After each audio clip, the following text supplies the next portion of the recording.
अक्सर मैं वो कहानियाँ लिखता हूँ जो ठीक तुम्हारे जाते ही अधूरी सी रह गई है।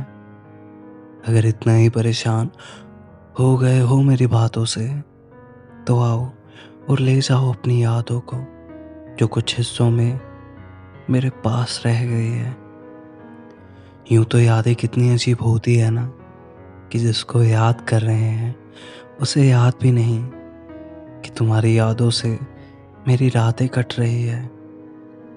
अब तो तुम्हारी यादें भी इन आंसुओं के साथ बह गई है।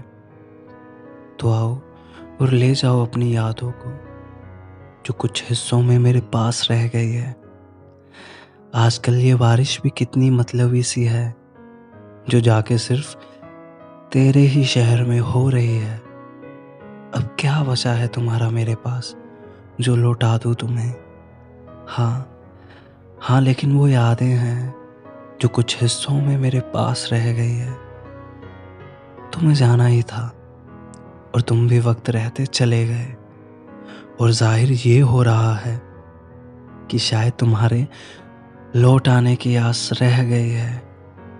कभी आओ तो बताना मुझे तुम्हारी कुछ यादें हैं जो कुछ हिस्सों में मेरे पास रह गई है, मेरे पास रह गई है।